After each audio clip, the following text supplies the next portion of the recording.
മത്തായി സുവിശേഷത്തിൽ നമ്മൾ ആദ്യത്തെ ഭാഗം നമ്മൾ വായിക്കുമ്പം യേശു ക്രിസ്തുവിൻ്റെ വംശാവലി എന്ന പേരിലാണ് നമ്മൾ വായിക്കുന്നത്. The genealogy of Jesus. 4 സുവിശേഷങ്ങളിൽ 2 സുവിശേഷങ്ങളിൽ ഈ വംശാവലിയുണ്ട്.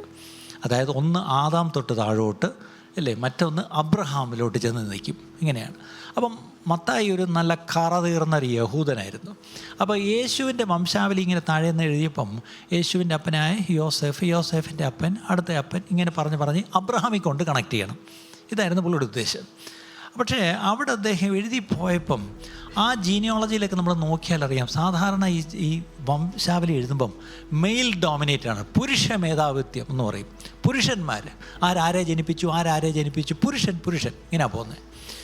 ഇനി യഹൂദന്മാരുടെ ഇടയിലൊരു ഏർപ്പാടുണ്ട്. അവരുടെ പ്രാർത്ഥനകളിൽ ഒരു പ്രാർത്ഥന എന്താണെന്നറിയാം?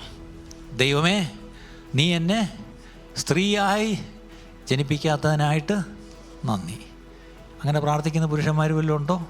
അപ്പം അത്രയ്ക്ക് മെയിൽ ഡോമിനൻറ്റ് സൊസൈറ്റി ആയിരുന്നു ആ ജൂയിഷ് സൊസൈറ്റി. അപ്പം അവിടെ അങ്ങനെയുള്ളൊരു വംശാവലിയിലാണ്, യേശുവിൻ്റെ വംശാവലിയിൽ ഒട്ടും പ്രതീക്ഷിക്കാത്ത ചില വ്യക്തികൾ ആ വംശാവലിയിൽ വന്ന് പെട്ടു അല്ലേ. അപ്പം അതിൽ നിന്ന് നമുക്കൊരു കാര്യം മനസ്സിലായി, നമ്മുടെ ഈ സുവിശേഷ സന്ദേശം it's a message of redemption, വീണ്ടെടുപ്പിൻ്റെ ഒരു സന്ദേശമാണ്, വീണ്ടെടുപ്പിൻ്റെ സന്ദേശം. 2, it's a message of love, സ്നേഹത്തിൻ്റെ സന്ദേശമാണ്. 3, it's a message of acceptance, സകലരെയും അംഗീകരിക്കുന്ന ഒരു സന്ദേശമാണ് സുവിശേഷം എന്നുള്ള കാര്യം ഓർക്കുക. അത് ചരിത്രം മുഴുവൻ നോക്കിയാൽ നമുക്കത് മനസ്സിലാവും പ്രിയപ്പെട്ടവരെ.